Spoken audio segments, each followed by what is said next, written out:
नमस्कार साथी।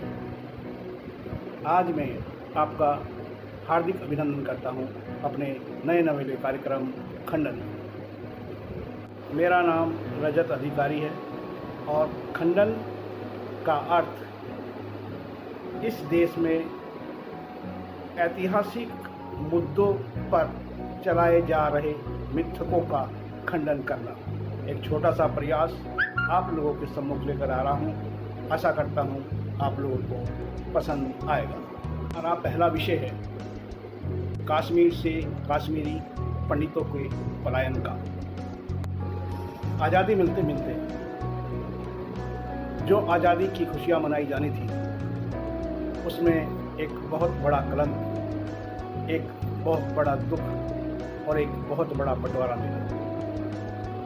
ब्रिटिश सरकार ने माउंटबेटन योजना के अंतर्गत अधिनियम 1947 में भारत को जाते जाते दो भागों में बांट दिया। 14 अगस्त 1947 में पाकिस्तान स्वायत्त राज्य बनाया गया और 15 अगस्त 1947 में भारत स्वायत्त राज्य बनाया गया। कश्मीर की समस्या वहीं से उत्पन्न हो गई, क्योंकि कश्मीर ना तो पाकिस्तान में शामिल हुआ और ना ही भारत में। पहले प्रधानमंत्री बनाए गए मोहम्मद अली जिन्ना। मोहम्मद अली जिन्ना ने जब देखा कि कश्मीर ने अपना विलय भारत में नहीं किया, तो एक वर्ष बीतते बीतते ही अफगानिस्तान से 20,000 कबीलों की फौज तैयार करी और जम्मू कश्मीर राजा हरि सिंह के राज्य पर हमला बोल दिया। 20,000 कबीलियों ने बहुत सा जम्मू कश्मीर का भाग कब्जा लिया। जब राजा हरि सिंह ने अपने आप को घिरा पाया, तो अंततः मजबूरन उसने अपने देश का विलय भारत में किया और तत्कालीन प्रधानमंत्री जवाहरलाल नेहरू, गृह मंत्री सरदार वल्लभ भाई पटेल ने अपनी सेना भेजकर जम्मू कश्मीर से कबीलियों को खदेड़ा, परंतु तब तक काफ़ी सारा भाग पाकिस्तान कब्जा कर चुका था। आज कश्मीरी पंडितों के पलायन के 31 वर्ष बाद आज इस विषय पर मेरा वीडियो बनाने का तात्पर्य कोई कहानी सुनाकर वीडियो बनाने का नहीं, बल्कि इस विषय पर बहुत चिंतन करके बहुत दुख होता है। कश्मीरी ब्राह्मणों को घर से बेघर किया गया और आज भी वो वहाँ पर स्थापित नहीं हो पाए। ये पूरे देश के हृदय में एक बहुत बड़ा दुख का विषय है। परंतु उसका कारण क्या था, वह हालात किसने बनाए, कैसे उत्पन्न हुए वह हालात जो आज़ाद देश में 42 वर्ष बाद, आज़ादी के 42 वर्ष बाद इतनी बड़ी अमानवीय घटना घटी। क्या कभी आपने सोचा है कि 1947 में देश आज़ाद हुआ और 1990 में कश्मीर में कश्मीरी पंडितों के साथ कितना बड़ा अत्याचार, कितना बड़ा अमानवीय दुष्कृत्य कैसे घट गया? कौन थी उस समय सरकार? केंद्र की सरकार किसके हाथों में थी? कौन रक्षा मंत्री थे, प्रधानमंत्री थे, गृह मंत्री? 1984 तक 20 वर्ष पहले से हमारे देश की कमान स्वर्गीय प्रधानमंत्री इंदिरा गांधी जी के हाथों में थी। 1984 में पंजाब की खालिस्तान समस्या का अंत करते करते उनका खुद का भी अंत, खुद भी वो देश के लिए शहीद हो गई। सीधा माता की मृत्यु के बाद उनको प्रधानमंत्री का पद सौंप दिया गया। 1985 आते आते राजीव गांधी ने राम मंदिर का, जो विवादित राम मंदिर था, उसका ताला खुलवा दिया और मूर्ति स्थापना करवा दी। इससे मुस्लिमों में एक बहुत बड़ा क्रोध और प्रतिशोध की भावना जग उठी। पहला कारण कश्मीर में जो हिंदुओं के साथ दुर्व्यवहार होना शुरू हुआ, बताते हैं, वहीं से प्रारंभ हुआ। मुस्लिमों में हिंदुओं के प्रति नफरत की भावना बढ़ती गई। चलते चलते 1989 में 1989 तक आते आते राजीव गांधी की सरकार गिरा दी गई। राजीव गांधी को चुनाव में हरा दिया गया बहुत सारे दलों के एक गठबंधन ने। 1989 में विश्वनाथ प्रताप सिंह, जो पूर्व में राजीव कैबिनेट में ही रक्षा मंत्री थे, उन्होंने बोफर्स का एक घोटाला का प्रचार किया और कांग्रेस की सरकार अल्पमत में आ गई, गिर गई और विश्वनाथ प्रताप सिंह सीपीएम, सीपीआई अन्य दलों के साथ साथ भारतीय जनता पार्टी के समर्थन से सरकार बनाती है, जनता दल की सरकार। साथियों, जो मुद्दा राम मंदिर का राजीव गांधी ने जिसको लौ दिखाई, वह ज्वलंत होता चला गया। अब 1989 में विश्वनाथ प्रताप सिंह की सरकार बन गई।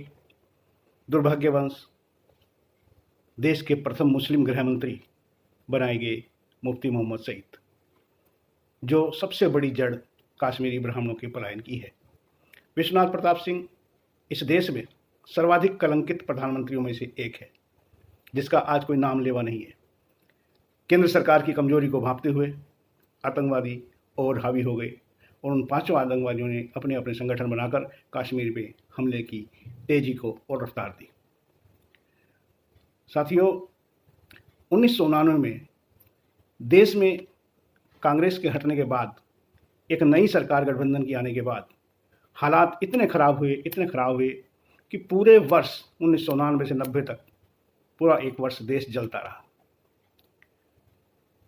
हिंदी बेल्ट में इस गठबंधन में 2 बड़ी पार्टियां थी, एक जनता दल और दूसरी भारतीय जनता पार्टी।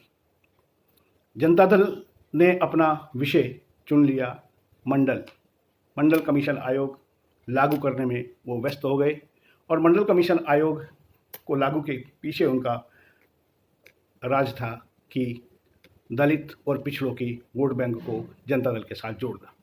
उधर भारतीय जनता पार्टी ने कमंडल का विषय उठाया और कमंडल के विषय में इतना मशगूल हो गए कि वो राम मंदिर के नाम पर आंदोलन होता रहा। उधर मंडल और कमंडल मंडल आयोग की नीतियों को लागू करने में देश के हजारों स्वर्ण युवाओं ने अपना आत्मदाह किया और देश जलता रहा। इसी कमजोर स्थिति का लाभ उठाकर मुफ्ती मोहम्मद सईद गृह मंत्री होने के बाद 1999 में ही केंद्र सरकार के द्वारा गवर्नर जगमोहन को जम्मू कश्मीर का राज्यपाल गवर्नर बनाया गया, जो फारूक अब्दुल्ला की सरकार वहाँ चल रही थी कांग्रेस के समर्थन से। फारूक अब्दुल्ला इस बात से खफा होकर, और फारूक अब्दुल्ला का भी वहाँ कश्मीर के मुस्लिमों में बहुत ज़्यादा विरोध शुरू हो गया था। कांग्रेस से गुस्सा होकर मुस्लिम लोगों ने, मुस्लिम संगठनों ने फारूक अब्दुल्ला का भी विरोध किया हुआ था। स्थिति को संभालने के लिए जगमोहन जी को भेजा गया। जगमोहन जी अपने कार्य को सही रूप नहीं दे पाए और जब हमने देश आज़ाद होने के 1 वर्ष बाद 20,000 बाहरी कबीलियाइयों के हमले को खदेड़ भगाया था, तो देश के आज़ाद होने के 42 वर्ष बाद हमारे ही देश में किस प्रकार से हमारे ही लोगों पर, लाखों कश्मीरी पंडितों पर हमला किया गया, कैसे संभव हो सकता है।